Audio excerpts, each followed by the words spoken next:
ಹೊತ್ತು ಬಂದಿದ್ಯಾ? ರಣ ಕೊಡುವೆಯ ರಾಮ?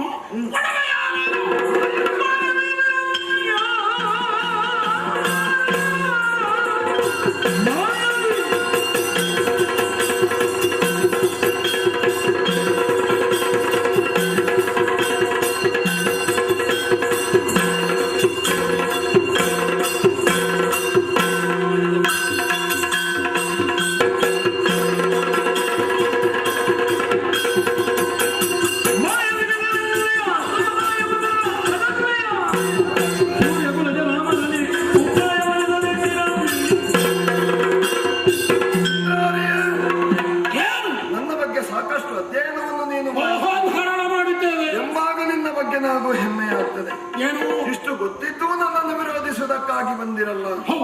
ನನ್ನ ಜೀವನದ ಚರಿತ್ರೆಯಲ್ಲಿ ನಾನು ನಡೆದಂತಹ ದಾರಿ ಏನು, ನಾನು ಗೈದ ಸಾಧನೆ ಏನು, ಹಿಂದಕ್ಕಾದರೂ ಯಜ್ಞ ಸಂರಕ್ಷಣೆಗೆ ಹೋದಂತಹ ಹೊತ್ತಿನಲ್ಲಿ ನನ್ನ ವಯಸ್ಸೆಷ್ಟು ಗೊತ್ತೇ? ಎಷ್ಟು?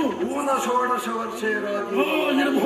ಅಂತಹ ವಯಸ್ಸಿನಲ್ಲೇ ದಾನವರನ್ನು ಸಂಹರಿಸಿಯೋ ಮಾರೀಚನನ್ನು ಮಾನವಾಸದಿಂದ ತೆಂಕಣ ಸಾಗರಕ್ಕೆ ಬಿಸುಟ್ಟು 7 ದಿನದ ಪರ್ಯಂತರ ಸಮುದ್ರದಲ್ಲಿ ಸುತ್ತು ಬರುವ ಹಾಗೆ ಮಾಡಿದ್ದೇನೆ. ವಿಷಯ ನಿಮಗೆ ಗೊತ್ತಿದ್ರೂ ಕೂಡ ದೀಕ್ಷಾಬದ್ಧನಾಗಿ ವನವಾಸಕ್ಕೆ ಬಂದಾಗ ಮಡದಿಯನ್ನು ಅಪಹರಿಸಿದ್ರಿ. ಮತ್ತೊಂದು ಹೇಳಿದೆ, ಹಣೆ ಬರಹ ಇಲ್ಲ ಅಂತ. ಮಡದಿಯನ್ನು ಸಾಕುವುದಕ್ಕೆ ಸಾಧ್ಯವಿಲ್ಲದೆ ಏನು ನಿಮ್ಮ ಲಂಕೆಯಲ್ಲಿ ತಂದು ಬಿಟ್ಟಿದ್ದೇನೋ ನಾನು? ನಾನಿಲ್ಲದ ವೇಳೆಯಲ್ಲಿ ಅಪಹರಿಸಿಕೊಂಡು ಹೋದ್ರಿ. ಒಂದು ವೇಳೆ ನಾನಲ್ಲಿ ಇರ್ತಿದ್ದೆ ನಮ್ಮ ಮೇಲೆ ಆರೋಪ, ಈ ಪ್ರಕರಣವೇ ನಡೆಯುತ್ತಾ ಇರ್ಲಿಲ್ಲ.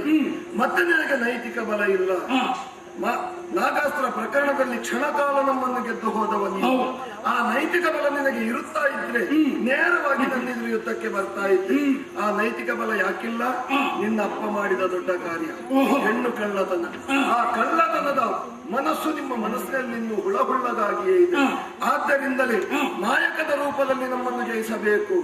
ನೀನು ಬಿಡ ಯಾವುದೇ ಮಾಯಕವನ್ನು ನೀನು ಮಾಡಿದ್ರೆ ನಿನ್ನ ತಾಯ ಬಸಿರೊಳಗೆ ಹೋದ್ರು ಎಳೆದು ವಿರೋಧಿಗಳನ್ನು ಗೆಲ್ಲಬೇಕಾದ್ರೆ ಮಾಯವೋ ಮಂತ್ರವೋ ಮಾಡೋದು ಯಾವುದು ಬೇಕಾದ್ರೂ ನಾವು ಮಾಡ್ತೇವೆ. ನೀನು ಕೇಳುವುದಕ್ಕೆ ಯಾರು? ರಾಮ, ಯಜ್ಞಗಳ ಸಂರಕ್ಷಣೆಯ ಪುಣ್ಯ ನಿನ್ನಲ್ಲಿ, ಅದಷ್ಟ ಯಜ್ಞಗಳನ್ನು ಮಾಡಿದ ಪುಣ್ಯ ನನ್ನಲ್ಲಿ. ನನ್ನ ಪುಣ್ಯ ಫಲವೋ ಅಲ್ಲ ನಿನ್ನ ರಕ್ಷಣೆಯ ಹೊಣೆ.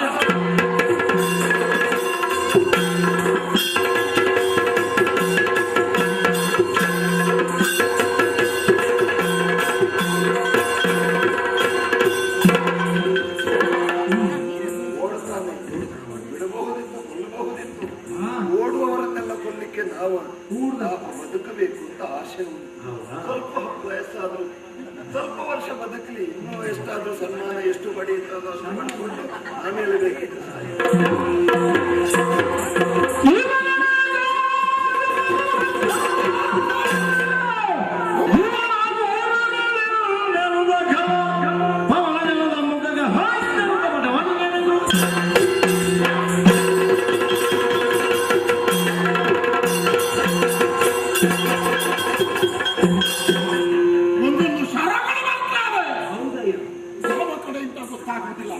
ಕಣ್ಣು ಕಿವಿ ಮೂಗು ಬಿಡುತ್ತಕ್ಕೆ ಸಾಧ್ಯವಿಲ್ಲ. ಏನು ಕೈ ಚಳಕವೋ, ಎಂತಹ ಸಾಮರ್ಥ್ಯವೋ ಇವನೊಡನೆ ಸ್ವರ್ಗ ಮಧ್ಯ ಪಾತಾಳ ಎನ್ನುವ 3 ಲೋಕದಲ್ಲಿ ಯಾರೂ ಇಲ್ಲ. ಹೇಳಿದ್ರೆ ಅದು ಅತಿಶಯೋಕ್ತಿ ಅಲ್ಲ. ಏನ್ ಮಾಡೋದು ಈಗ? ಅಲ್ಲಿಂದ ತಪ್ಪಿಸಿಕೊಂಡದ್ದು ಓಡಿದ್ದಲ್ಲ, ತಪ್ಪಿಸಿಕೊಂಡದ್ದು. ಆದ್ರೆ ಮಂಗನಲ್ಲಪ್ಪ ಪ್ರಬಲ ಇದ್ದಾನೆ. ಅವನೇ ಹನುಮ. ಹರಿಶ್ಚಂದ್ರ ರಥದಲ್ಲಿ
ನೀನು ರಥವನ್ನು ಚಾಚಿದ್ದಿ.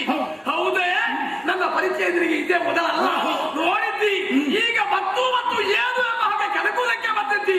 ನನ್ನ ಪರಾಕ್ರಮ ಶ್ರೀರಾಮನ ಅನುಗ್ರಹದಿಂದ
ಇಂಗುತ್ತಿಂದ ಮಂಗನ ಹಾಗಾಗಿದ್ದೀನಿ. ಅದೇ ವೇಳೆಗೆ ಕುಂಭಸ್ಥಳ ನಮ್ಮ ಚಿಕ್ಕಪ್ಪನ ರಥದಲ್ಲಿ ಹಾಕಿ ಆಸ್ಥಾನಕ್ಕೆ ಕರೆದುಕೊಂಡು ಹೋಗಿ ರಾವಣನ ಮುದ್ದೆ ನಿಲ್ಲಿಸಿದೆ. ನಮ್ಮ ಅಪ್ಪನ ಮುಂದೆ ಪ್ರಹಕ್ಕಾದ ಮಂತ್ರಿಗಳು ನನ್ನನ್ನು ವಿಚಾರಣೆ ಮಾಡಿದ್ರು. ನನ್ನ ತಪ್ಪಿಲ್ಲ, ನನ್ನ ಬಾಲ ಬಂದಿದೆ, ನನ್ನ ತಮ್ಮ ಬಾಲ ಹಲ್ಲಾಡಿಸಿದ, ಅದಕ್ಕೆ ಸರಿಯಾದ ಪ್ರಾಯಶ್ಚಿತ್ತ ಹೇಗೆ? ಬಟ್ಟೆ ತಗಿಸಿದ್ರು, ಎಣ್ಣೆ ಹೊಯ್ದ್ರು, ಅಥವಾ ಬೆಂಕಿ ಕೊಟ್ಟದ್ದು. ಬೆಂಕಿ ತಾಗಿದ್ದೇ ತಡ, ಮರ ಮನ ಮಪಾತ ಇಲ್ಲ, ಸಿಕ್ಕದಲ್ಲಿಗೆ ಹಾರಿದೆ. ಕೊನೆಗೆ ಉಪ್ಪು ನೀರು ತುಂಬಿದ ಸರದಿಗೆ ಹಾರಿದ್ದನ್ನು ನೋಡಿದ್ದೇವೆ. ಏ ಬಾಲ ಚುರುಕ ಮಂಗ, ಇಂದಲ್ಲೇ ನಿನ್ನ ಸಾಮರ್ಥ್ಯ ಅಥವಾ ಹೀಗಾಯಿತು ಅಥವಾ ಸಿದ್ಧನ ಕಥೆಗಳೇ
ವಿಚಾರಣೆ ಮಾಡಬೇಕಾದ್ರೆ ಬುದ್ಧರಕ್ಕೊಳಪಟ್ಟವರನ್ನು ವಿಚಾರ ಮಾಡಬಾರದು ಎಂಬ ಹಾಗೆ ಪ್ರಹಸ್ತ ಹೇಳಿದ ಕಾರಣ ನೀವೆಲ್ಲ ಬಂಧಿಸಿರಲ್ಲ. ಬಿಟ್ಟು ಬಿಡಿ ಎಂಬ ಹಾಗೆ ಏನಾದ್ರು ಬಂದರೂ ಕೂಡ ನಿಮಗೆ ಬಿಡಿಸಲಿಕ್ಕೆ ಆಗಲಿಲ್ಲ. ಕೊನೆಗೆ ನಾನೇ ಬಿಡಿಸಿ ಅವನಿಗೆ ಬಿಡಿಗೆ ಹೋಗಿ ಕುಳಿತವಲ್ಲ. ನಿನಗೆ ಅವ ಮರ್ಯಾದೆ ಕೊಟ್ಟ? ಹೌದು. ನೀನು ಬ್ರಹ್ಮನಿಗೆ ಮರ್ಯಾದೆ ಕೊಟ್ಟ? ನೋಡಿದ್ಯಾನೋ? ಏನು? ನಿನ್ನ ಲಂಕೆ ಎಲ್ಲ ಸುಟ್ಟು ಹೋಗಿದೆ, ನಿನ್ನ ಅಪ್ಪ ರಾವಣನ ಮೀಸೆ ಸುಟ್ಟು ಹೋಗಿದೆ. ಈಗ ಮೀಸೆ ಬಂದಿದ ಕಪ್ಪು ಕಪ್ಪಾಗಿ ದಪ್ಪವಾಗಿ ಬಂದಿದೆ. ನನ್ನ ಬಾಲ ನೋಡು, ಬಾಲಕ್ಕೆ ಬೆಕ್ಕಿಕೊಂಡು ಬಾಲಕ್ಕೆ ಆಗಲಿಲ್ಲ. ಈಗ ಬಾಲ ಇಡೀ ಇದೆ. ಹೌದು ಹೌದು, ಎಲ್ಲವರೆಗಂತ ನಾನು ಇವತ್ತು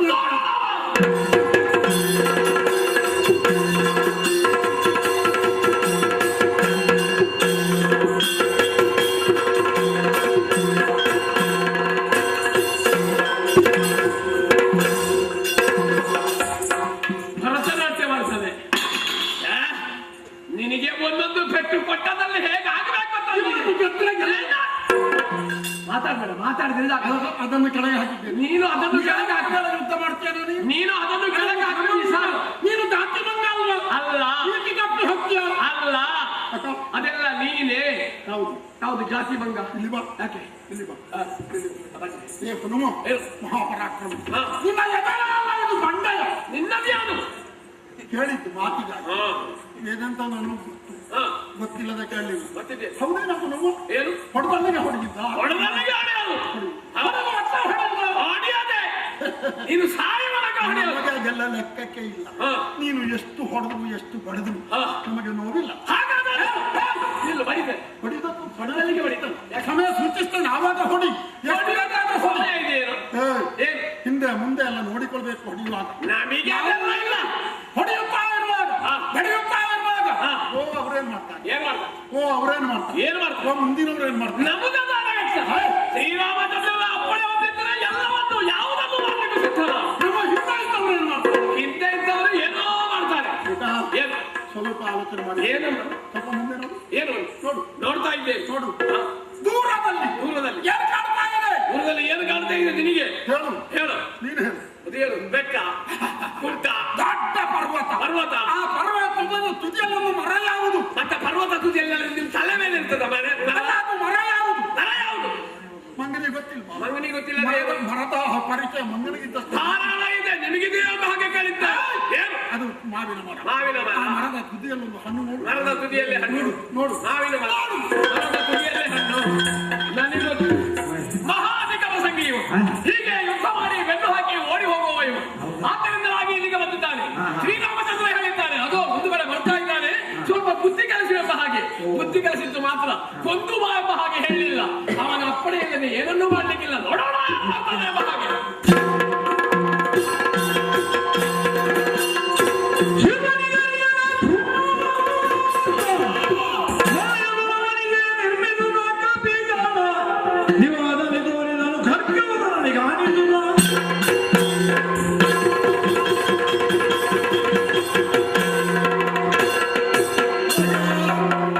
ಮಂಗನಿಗೆ ಮರ ತೋರಿಸಿದ್ದು ನಾನು. ಹಣ್ಣು ತುಂಬಾ ಇದೆ ಅಂತ ನಿರೀಕ್ಷಿಸಿದ. ಆ ಕಡೆಗೆ ನೋಡಿದ. ಅವನ ಕೈಯಿಂದ ತಪ್ಪಿಸಿಕೊಂಡದ್ದು ನಾನು. ಓಡಿದ್ದಲ್ಲ, ಓಡುವುದೆನ್ನುವ ಶಬ್ದಕ್ಕೆ ಅರ್ಥವು ನಮ್ಗೆ ಗೊತ್ತಿಲ್ಲ. ಓಡುವುದಿಲ್ಲ. ಆದ್ರೆ ಇಷ್ಟೆಲ್ಲ ಮಂದಿ ಬಂದು ಯುದ್ಧ ಮಾಡುವುದು ಯಾಕಾಗಿ, ಯಾರಿಗಾಗಿ? ಸೀತೆಗಾಗಿ ಅಲ್ವೋ? ಸೀತೆಯೇ ಲಂಕೆಯಲ್ಲಿ ಇಲ್ಲ. ಇಷ್ಟು ನಾನು ಮಾಡಿಸಿ ಅಂತ ಆದ್ರೆ ಬಂದ ದಂಡು ಹಿಂದೆ ಹೋಗ್ತದೆ. ನಮ್ಮ ಅಪ್ಪನಿಗೆ ಲಂಕಾ ರಾಷ್ಟ್ರ ಸ್ಥಿರವಾಗ್ತದೆ. ಏನು ಮಾಡುವುದು ಈಗ? ಇವರಿಗೆಲ್ಲ ನಮ್ಮ ಕುಲದೇವ ಶಂಕರನಿಗೂ ಗೊತ್ತಾಗಬಾರ್ದು. ಶಿವನಿಗರಿಯದ ತರದಿ ಆಯಾ ಕರ್ಮಯೋಗಗಳನ್ನು ನಿರ್ಮಿಸಿ ಕಪಿಗಳ ಮುಂದೆ ಎಳೆದುಕೊಂಡು ಬಂದು ಅವಳ ಶಿರ ನಾನು ಕಡಿದೆ. ಶೀಘ್ರ ಸುಟ್ಟು ಹೋಗಿದ್ದಾಳೆ. ಇನ್ನು ನಾವ್ಯಾಕೆ ಯುದ್ಧ ಮಾಡುವುದು? ಸುಮ್ಮನೆ ಇರ್ತಾರೆ. ಈ ಕ್ಷಣವೇ ಅಸ್ತ್ರ ಸಿದ್ಧಿಗಳನ್ನು ಬಲ್ಲವರು ನಾವು. ನಾಳೆ ನಮ್ಮ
ನೋಡ್ತಾ ಇದ್ದೀರಮ್ಮ. ನನ್ನ ಅವಸ್ಥೆಯನ್ನು ನೋಡು. ಅವಸ್ಥೆ ಭಯ.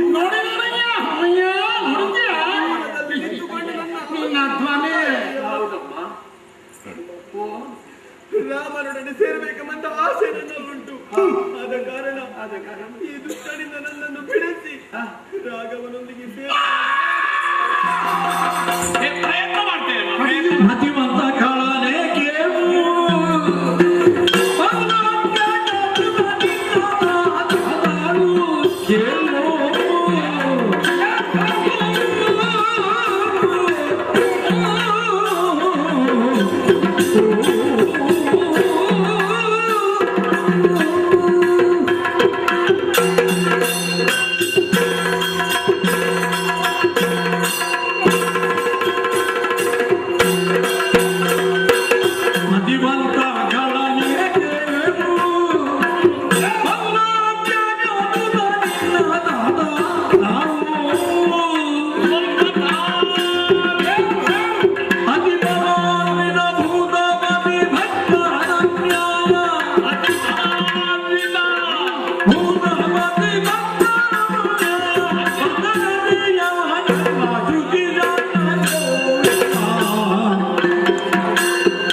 ಮಾಡಿದ್ದು ಕರಗಲಿಲ್ಲ. ಯಾರಿಗೆ? ಮತ್ತೆ ಯಾಕೆ ಬೊಬ್ಬೆ ಬೊಬ್ಬೆ ಹೊಡೆಯುವುದಲ್ಲ, ಇದು ನಮ್ಮ ಮತ್ತೆ ಗೌರವದ ಸಂಖ್ಯೆ. ನಿಮ್ಮ ಗೌರವ ಅಂದ್ರೆ ಬೊಬ್ಬೆ ಹಿಡಿಯೋದು. ಬೊಬ್ಬೆ ಹೊಡೆದು ನಾನೀಗ ಅಲ್ಲೇ ನಮ್ಮ ಮಾತು ಪ್ರಾಣ. ನಾನೀಗ ಬೊಬ್ಬೆ ಹೊಡೆಯಕ್ಕೆ ಶುರು ಮಾಡಿದ್ದೇನೆ. ಗೊತ್ತಿಲ್ಲ ನನಗೆ. ಬೊಬ್ಬೆ ಹೊಡೆಯಕ್ಕೆ ಗೊತ್ತಿಲ್ಲ ನನಗೆ. ಏನು? ಆದ್ರೆ ಇದು ಸಮಯ ಅಲ್ಲ.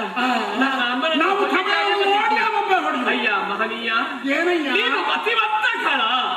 ಕಳರಿಗೆ ಯಾರಿಗೂ ಮತಿ ಇರೋದಿಲ್ಲ. ಆದ್ರೆ ಅದು ನಿನ್ನ ಯಾಕೆ ಇರುವುದಿಲ್ಲ? ಹುಳಿ ಹಂಡ ಹಸಿ ಮಾಂಸ ಎಲ್ಲ ತಿಂದು ಹಗಲು ಬಿದ್ದುಕೊಂಡು ರಾತ್ರಿ ತಿರುಗುವುದು, ಪರ ಸ್ತ್ರೀ ಅಪಹಾರ, ಪರ ದೈವ್ಯಾಪಹಾರ, ಇದೇ ಮಾಡುವುದು ರಾಕ್ಷಸರ ಪ್ರವೃತ್ತಿ. ಆ ಸಾಲಿಗೆ ಸೇರಿದವನು ನಾನು. ನೀನು ಮತಿವಂತ ಕಳ. ಹೇಗೆ ಗೊತ್ತಾ ನಿನಗೆ?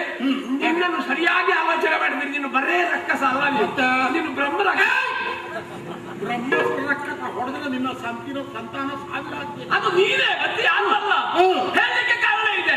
ನಿನ್ನ ಅಪ್ಪ ಯಾರು? ರಾವಣ. ರಾವಣನ ಅಪ್ಪ ಯಾರು? ರಾವಣನಪ್ಪ ವಿಶ್ರವಸು. ವಿಶ್ರವಸು ಯಾವ ಜಾತಿಯವ? ಬ್ರಾಹ್ಮಣ. ನಿನ್ನ ಅಪ್ಪನ ಅವ್ವೆ ಯಾರು? ಕೈಕಸೆ. ಅವಳು ರಾಕ್ಷಸಿ. ಬ್ರಾಹ್ಮಣನಿಂದ ರಾಕ್ಷಸಿಯಲ್ಲಿ ಹುಟ್ಟಿದಂತಹ ಹುಡುಗ ಅವನೇ ಬ್ರಹ್ಮ ರಾಕ್ಷಸ. ಅವನ ಮಗ ನೀನು ಘೋರ ಬ್ರಹ್ಮ ರಾಕ್ಷಸ. ಅಯ್ಯ, ನೀನು ಸ್ವಲ್ಪ ಅರ್ಥ ಮಾಡಿದ್ದು. ಎಲ್ಲರ ಹಾಗಲ್ಲ ನೀನು. ಭೂತಪತಿ ಎಂದೆನಿಸಿಕೊಂಡಂತಹ ಪರಮೇಶ್ವರನ ನಿಜ ಭಕ್ತ ನೀನು. ಹಾಗಿರುವಾಗ ಇಂತಹ ನೆಗಲ್ತೆಯನ್ನು ಪಡೆದಂತಹ ನೀನೊಬ್ಬ ಇಂತಹ ಹೀನ ಕೃತ್ಯವನ್ನು ಮಾಡುವುದು ಸರಿಯಲ್ಲ. ಈ ಹುಡುಗಿಯನ್ನು ಬಿಡುಬಿಡು.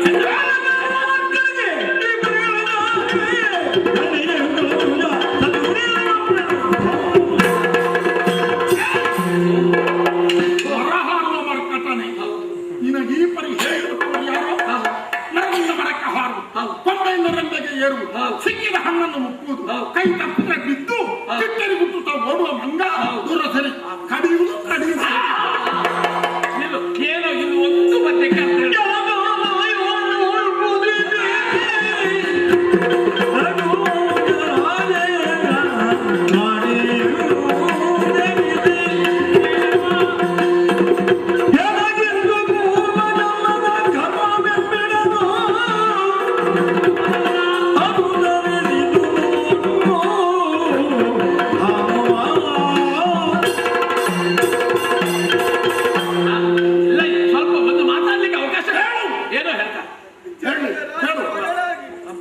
ಜಾನಕಿಯಮ್ಮ ಹೆಸರಿನಿಂದ ಲೋಕದ ಬೆಳಕನ್ನು ಕಂಡವಳು ನಾನು.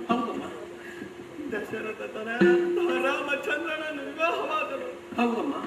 ಅರಮನೆಯಲ್ಲಿ ಮಹಾರಾಣಿಯಾಗಿರ್ಬೇಕಾದಂತಹ ನಾನು ಹೌದು. ಇನ್ನು ಈ ದುಷ್ಟರ ಕೈಯಲ್ಲಿ ಪುತ್ರ ಹಿಂಸೆಯನ್ನು ಪಡೆಯುತ್ತಾ ಇದ್ದೇನೆ. ಸರಿಯಪ್ಪ. ಹನುಮ, ಓ, ನನ್ನನ್ನು ರಕ್ಷಿಸು. ರಾಮನೊಂದಿಗೆ ಸೇರುವ ಹಾಗೆ ಮಾಡು ಹನುಮ.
ಕೊಡುವ ಅರಸುತ್ತಾದರೆ ನೀನು ಯಾರು ಆಲೋಚನೆ ಮಾಡು.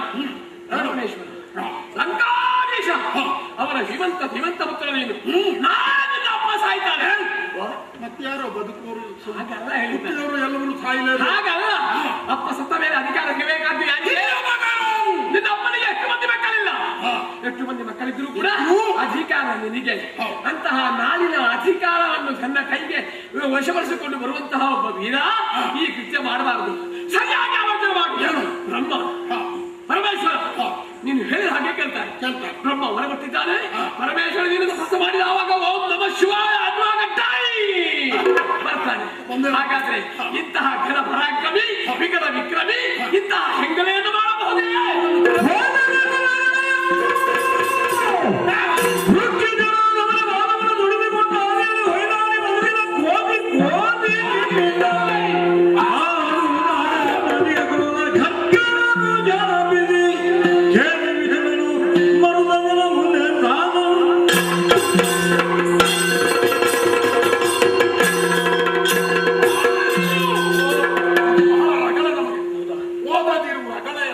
ರಕ್ಷಕರ ಅಧಮನೆ ಆದಿಯಲ್ಲಿ ಬಾಲವನ್ನು ಸುಡಿಸಿಕೊಂಡು ಓಡಿ ಹೋದಂತಹ ಕೋತಿ ಇವಳನ್ನು ಕೊಂದ್ರೆ ಏನು ಬರ್ತದೆ? ಪಾಪ ಬರ್ತದೆ.